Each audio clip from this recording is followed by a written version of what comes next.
नमस्कार दोस्तों। एक बहुत ही इंपॉर्टेंट वीडियो अगले वीक के लिए और आप कह सकते हैं अगले 10 से 15 दिन के लिए। सितंबर में ऑटो सेक्टर के जो स्टॉक है, Ashok Leyland, Eicher motor, escort, Bajaj auto, ये क्या कर सकते हैं, इनमें क्या पॉसिबिलिटीज है, क्योंकि ये एक सेक्टर है जो चला नहीं है। ठीक है, इसके स्टॉक अपने हाई से ये और बैंकिंग नीचे की तरफ है। तो एक एक करके रिव्यू करने की कोशिश करेंगे दोस्तों। उससे पहले एक बार डिस्क्लेमर देख लेते हैं। इसको पढ़े बिना आप मेरी वीडियो देख रहे हैं तो इट्स ए क्राइम। और मैं कोई सेबी रजिस्टर्ड एनालिस्ट नहीं हूं दोस्तों। ये वीडियो सिर्फ मैं स्टडी पर्पज के बेस पर बना रहा हूँ, कोई बाय सेल रिकमेंडेशन इसमें मेरी नहीं है। तो आ जाइए, शुरू करते हैं। हम अशोक लेलैंड से शुरू करते हैं। ठीक है, अशोक लेलैंड दोस्तों अपने एक काफी अहम सपोर्ट के पास है, जहां से ये अब 4 बार कम से कम जंप मार चुका है। तो यहाँ पे एक बार यहाँ पे डेफिनेटली हमारी बाइंग बनती है। मैं आपको जोन मार्क करके दिखाता हूं। ये रहा, ये वो जोन है। आप नजर डालेंगे, अरे यार जीरो था कि यही तो बीमारी है।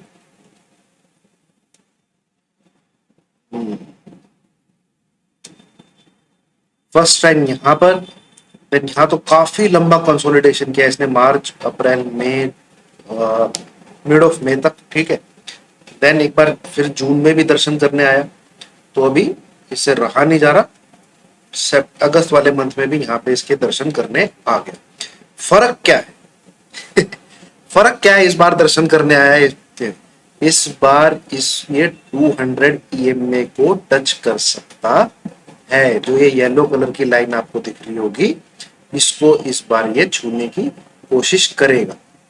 तो ये एक एक्यूमुलेशन जोन है अशोक लेलैंड का। जो स्विंग ट्रेड वगैरह खोजते हैं दोस्तों, यहाँ पे आप इसको कैश में बाई कर सकते हैं। एसएल लगा लीजिए। अगर ये कोई भी इसकी दो कंसेक्यूटिव क्लोजिंग 105 के नीचे आ जाती है, ठीक है, 105 के नीचे आ जाती है, आप एसएल लगा सकते हैं और बाई कर सकते हैं इसको 2 से 3 महीने के लिए 130, 140 और प्लस। ठीक है, अब आ जाइए नेक्स्ट वीक में। अगर कोई ट्रेड लेने की सोच रहा है तो क्या करना चाहिए?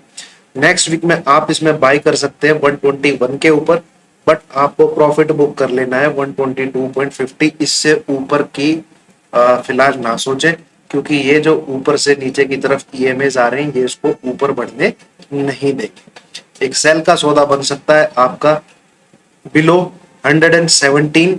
तो आपको देखने को मिल सकते हैं 115 के करीब का लेवल आपको देखने को मिल सकता है। बट यही है इसमें छोटा छोटा जो आप नेक्स्ट वीक में प्ले कर सकते हैं, क्योंकि ये बहुत ही कंसोलिडेट करेगा। अब ये ना तो तेजी दिखाएगा ना मंदी दिखाएगा, जैसा कि मेरा व्यू। ठीक है, तो इसको फिलहाल ट्रेडिंग पर्पज से अवॉइड करें। एक्यूमुलेट कर सकते हैं इसको अपर साइड, क्योंकि अपने सपोर्ट पे बार बार इसने यहां से जंप किया है। शेयर मार्केट क्या है? Sell on resistance, buy on support, and buy when resistance is broken and sell when support is broken. तो या तो फिर भैया सपोर्ट टूट जाए तब सेल कर दीजिए, फिलहाल सपोर्ट पे बार बार जंप लेता है तो बाय कीजिए। टारगेट आपका मिनिमम 130 तो आता ही आता है। ठीक है, अब आ जाइए अगला, रॉयल इनफील्ड वाली जो कंपनी है आइशर मोटर।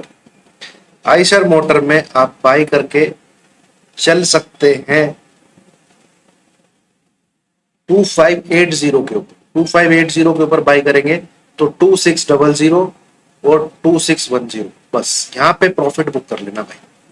यहाँ पे प्रॉफिट बुक कर लेना, इसके ऊपर सोचना मत फिलहाल।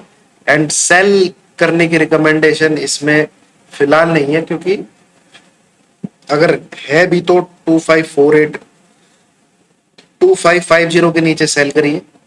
तो 2530, ये 20 पॉइंट का ही सौदा बनता है, क्योंकि ये भी अपने एक बहुत ही अहम सपोर्ट पर ही है। मैं आपको दिखा देता हूं। इसमें आप ईएमए देखिए, इसने पहले भी यहाँ 200 ईएमए के आसपास सपोर्ट लिया, फिर से ये सेम कहानी ये यहाँ पर भी दोहरा रहा है। और इसमें भी यहाँ पर आप एक्यूमुलेट करके चल सकते हैं। आइसर मोटर में भी सेल नहीं करना है, एसएल लगा लीजिए।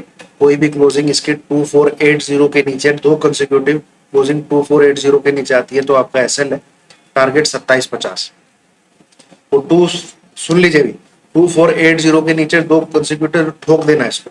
फिर आपके टारगेट रहेंगे 2350 और 2300, वहां पे आपको देखने को मिल जाएगा। ये है आपका आइशर मोटर। अगला है दोस्तों स्कॉट्स, जो ऑटो स्टॉक में सबसे बढ़िया है, और इसने इसका क्या कहते हैं ब्रेकआउट दिया था। तो ब्रेकआउट के हिसाब से टारगेट शायद अब तक नहीं आया, ये मैं भी देख रहा था, मैं बाई करने की सोच रहा था इसको। 1235 और नीचे अगर हम आते हैं तो 1125, तो 100 पॉइंट तो यहाँ से इसको देने चाहिए कम से कम। और कितने दे चुका है ये 128 से 1380, तो इसको आना चाहिए। बोलो भैया 1380 आ चुका। ये होता है टेक्निक। जितना इस चैनल की ब्रेथ है उतना इसका इससे ऊपर टारगेट था, और 1380 ही छू के आया। ठीक है, तो अब इसमें दोस्तों या तो इंतजार कीजिए कि ये चैनल को रिटेस्ट करे, दोबारा ऊपर की तरफ चले, क्योंकि टारगेट तो इसका यही निकल के आता था। ठीक है, ये पहला टारगेट। अब ये अगर 1380 के ऊपर चलता है, 1380 के ऊपर चलता है, तो होल्ड करता है 1380 को, इसमें बाय करिए।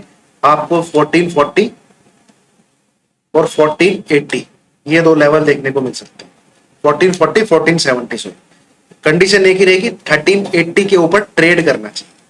ठीक है, नहीं तो दोबारा बाइंग करना है इसको। अगर ये इस चैनल के आसपास आपको मिलता है, इस चैनल के आसपास आपको मिलता है, तब इसमें दोबारा बाय करने की सोचना, सेल करने की फिलहाल ना सोचें। अगला स्टॉक है दोस्तों आपका बजाज ऑटो। इसको भी यहां पे एक्यूमुलेट करना चाहिए मेरे हिसाब से, और इसके टारगेट रहेंगे आपके लिए 3880। ठीक है, सॉरी 3850 पहला और 3960 दूसरा।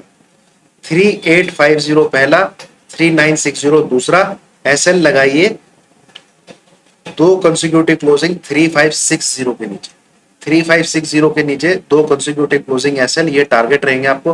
हाल तो ये पूरे बाइंग जोन है, ठीक है, पर ट्रेडिंग के लिहाज से नहीं, एक्यूमुलेट करने के लिहाज से, क्योंकि अपने सपोर्ट पे है सब।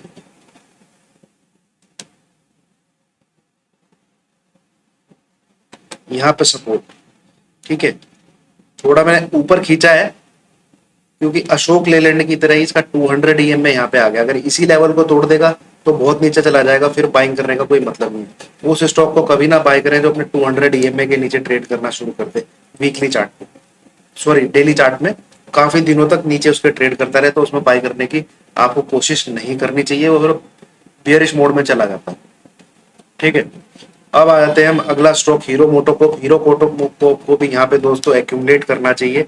2500 से लेके 2700 के बीच इसका एक्यूमुलेशन जोन है। इसको यहाँ पे बाय कीजिए, आपको 3000 और 3200 तक देखने को मिल सकता है। फिलहाल इसमें मैं 3 से 4 महीने का व्यू आपको दे रहा हूँ, और बाय करने की फिलहाल ट्रेडिंग पर्पज से इसमें सलाह नहीं है, क्योंकि स्ट्रक्चर ट्रेडिंग पर्पज से खराब है। ठीक है, और ये ऐसे ही करता रहेगा। यहाँ पे सपोर्ट है तो यहीं पे ये दिन बिताता रहेगा।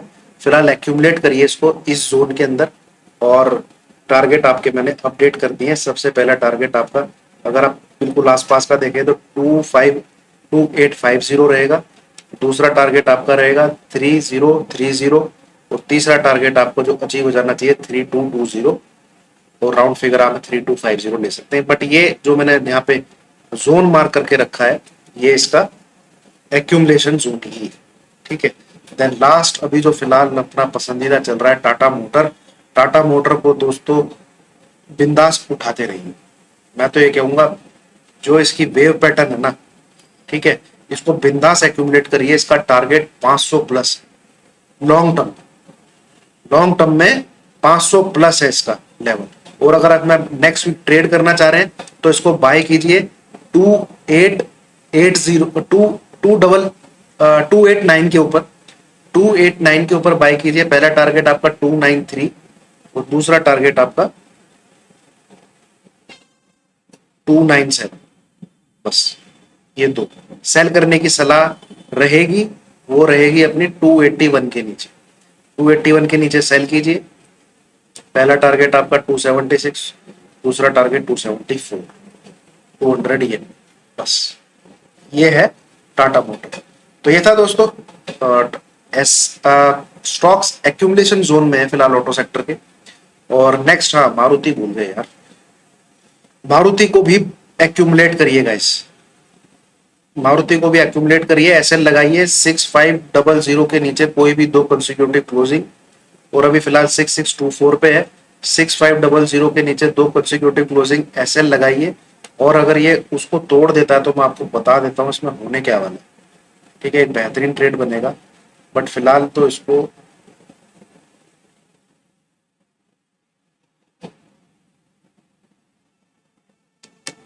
ये, ठीक है,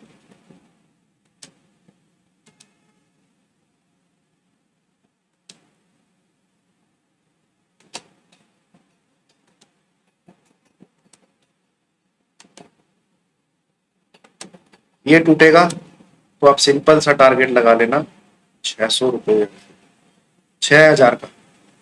अगर ये टूटता है तो 6000 का, बट फिलहाल यहाँ पे बाइंग करके से, ठीक है, एसएल लगाइए इसके नीचे की दो कंसिक्यूटिव क्लोजिंग, अगर वो मिलती है तो 6000 के लिए सेल कर देना।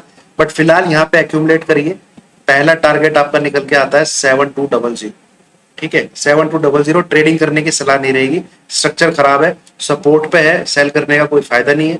बाइंग में की तरफ ऊपर की तरफ जाएंगे तो 6780 आपको देखने को मिल सकता है, 6780।